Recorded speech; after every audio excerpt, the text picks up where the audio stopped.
सबको खाना खिलाने के बाद ननद भाभी ने खाया एक साथ खाना।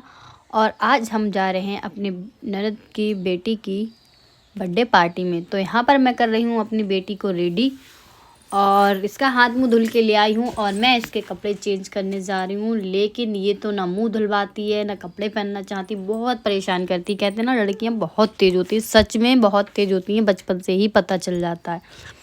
क्योंकि मेरा बेटा 9 साल का हो गया लेकिन उसने मुझे बिल्कुल परेशान नहीं करा। लेकिन ये बेटी मेरी 1 साल की है और इसने मेरी अभी नाक में ऐसी दम कर रखी है कि दिन भर मेरी चकड़ी बनाए रहती है। जो दिवाली पे चकड़ी छूट रही थी ना, बिल्कुल वैसी चकड़ी बना दी है इस लड़की ने तो मेरी बिल्कुल। तो बेटी के कपड़े निकाल के ले आई हूँ पहनाने के लिए। और क्योंकि बेटी के बर्थडे में इतने सारे कपड़े आ गए थे तो अभी बेटी के बर्थडे के कपड़े ही यूज़ हो रहे हैं। तो देखिए बेटी तो रेडी हो चुकी है बिल्कुल। और अब मैं ऐसे जा रही हूँ नीचे छोड़ने, क्योंकि जब मैं ऐसे नीचे छोड़ के आऊँगी ना तभी मैं रेडी होंगी, वरना ये मुझे तो रेडी होने नहीं देगी। उसके बाद मैंने बेटे को बोला कि तू भी रेडी हो जा और बेटा भी रेडी होने लग गया और मैं भी अपने कपड़े निकाल के ले आई। और यहाँ पर मैं साड़ी बांध रही हूँ। एक तो साड़ी बांधना बहुत मुश्किल काम होता है। पतिदेव तो मुझे कहीं ले जाते हैं तो 1-2 घंटे पहले ही बोल देते हैं कि तैयार हो जाना, मैं घर पे आऊँ तैयार हो जाना। तो पतिदेव आए उनसे पहले मैं हो गई रेडी, उनके आने से पहले मुझे रेडी होना होता है हमेशा। और वो भी अपना टक सूट पहन के हो गए रेडी। कह रहे मैं तो इसी में अच्छा लग रहा हूँ। मैंने कहा हाँ तुमसे इसी में अच्छे लग रहे हैं, बस हमें तैयार होने की ज़रूरत पड़ती है। और फिर तैयार होके हम लोग निकल लिए बर्थडे पार्टी में। और अभी हमें रास्ते में ख़रीदना है गिफ्ट। तो हम यहाँ पर पहुँच गए हैं टॉयज़ की दुकान पे।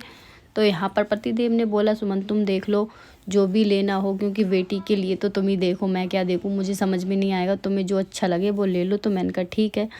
वैसे उनकी बेटी 6-7 साल की हो गई, 6 साल के बच्चे के लिए समझ में नहीं आ रहा था क्या लें क्या लें। फिर हमने सोचा एक कैरम ले लेते हैं और बाकी और चीज़ें देख लेते हैं। तो गिफ्ट खरीद के हम पहुंच गए हैं उनके घर। और यहाँ से हमें थोड़ी दूर पैदल जाना पड़ रहा है क्योंकि आगे थोड़ा सवारी नहीं जाती तो हमें आगे जाना पड़ रहा है पैदल। और बेटी के पापा और उसके भाई पहुंच के आगे, मैं रह गई पीछे। अंधेरा हो रहा था बहुत, मुझे डर लग रहा। तो मैंने कहा रुको भाई मुझे भी आने दो। तो दोस्तों अब फाइनली हम पहुंच गए हैं उनके घर पर। तो यहाँ पर इनकी बुआ कर रही हैं केक कटिंग की तैयारी और उनकी मम्मी टीके की तैयारी कर रही हैं और दीपक जला रही हैं। और देखिए इनका है बर्थडे हमारी भांजी का, और भांजे खड़े और उनके मम्मी पापा खड़े हैं। और यहाँ इनकी मम्मी ने करा टीका। फिर सब लोगों ने कहा कि भाई बेटे को भी बुला लो, उनको भी टीका लगा दो। भाई बच्चों के यही तो दिन होते हैं, बड़े हो जाते हैं तो ये लोग बाहर मनाने चले जाते हैं। बर्थडे कौन मनाता है घर में? जब तक ये ना समझें तब तक घर में मना लो, फिर तो ये अपने यार दोस्तों के साथ ही मनाएंगे बर्थडे। तो इतने में फिर बेटी ने काटा केक और मेरा बेटा भी साइड से खड़ा हो गया। मेरा बेटा तो बहुत ज़्यादा शर्मीला है, कहीं भी जाता है ऐसे सीधा बन के खड़ा हो जाता है जैसे कुछ जानता ही नहीं है। इसको तो ज़बरदस्ती खड़ा करना पड़ता है, भेजना पड़ता है कि बोल जाके। फिर उनकी मम्मी पापा ने उन्हें खिलाया केक और इनकी नाक पे उनके भाई ने, फुफेरे भाई ने लगा दिया केक, जो कि बहुत गंदा लग रहा था देखने में मुझे। तो फिर मेरे पति देव आए केक खिलाने, मेरे से कह रहे सुमन तुम भी आ जाओ। तो मैंने कहा पहले तुम खिला दो मैं बाद में आती। तो कह रहे तुम अकेले फ़ोटो खिंचाओगी? मैंने कहा हाँ। फिर मैंने दिया गिफ्ट और गिफ्ट देने के बाद मैंने खिलाया इनको केक। और वो मंद मंद मुस्कुरा रही हैं कि हाँ मामी पता नहीं क्या गिफ्ट लेके आई हैं, क्योंकि बच्चों को ये बहुत शौक होता है ना देखने का कि खोल के देखें आखिर इसमें है क्या। फिर उनके बुआ फूफा जी आए एक साथ और मेरी बेटी को ले लिया गोद में। और यहाँ पर सब कैमरामैन बने हुए हैं। उसके बाद हम लोगों ने बनाया खाना। मैंने और ननद की ननद मतलब ननदी हैं वो भी, उनने सेकी पूड़ियाँ। और यहाँ पर मेरा बेटा और पतिदेव खा रहे खाना। कुछ लोग अंदर रूम में बैठ के खा रहे खाना।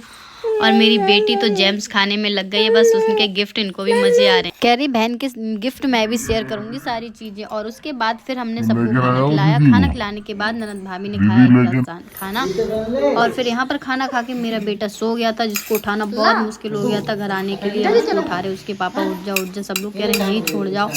तो वो कह रहे थे नहीं रात में रोएगा, अगर उठ गया तो परेशान करेगा इसलिए ले जा। तो वो उठ तो गया है, लेकिन नींद में बच्चे को उठाओ तो बहुत ज़्यादा परेशान हो जाते हैं ना। तो बहुत मुश्किल से उठाया, उठाने के बाद उसको लेके आ रहे। और फिर इधर हो गया बहुत ज़्यादा अंधेरा।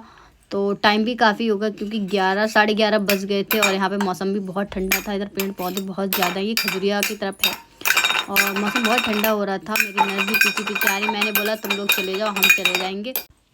तो देखिए दोस्तों रोड बिल्कुल खाली है, सुनसान है, कोई भी नहीं दिख रहा है रोड पे। 1-2 गाड़ी दिख रही है। उसके बाद हम लोग पहुंच गए घर पे और बेटे का नाक बहने लग गई क्योंकि मौसम बहुत ठंडा था और स्वेटर पहन के नहीं गया। तो दोस्तों आज का ब्लॉग करते हैं खत्म, फिर मिलते हैं, तब तक के लिए बाय बाय, टेक केयर।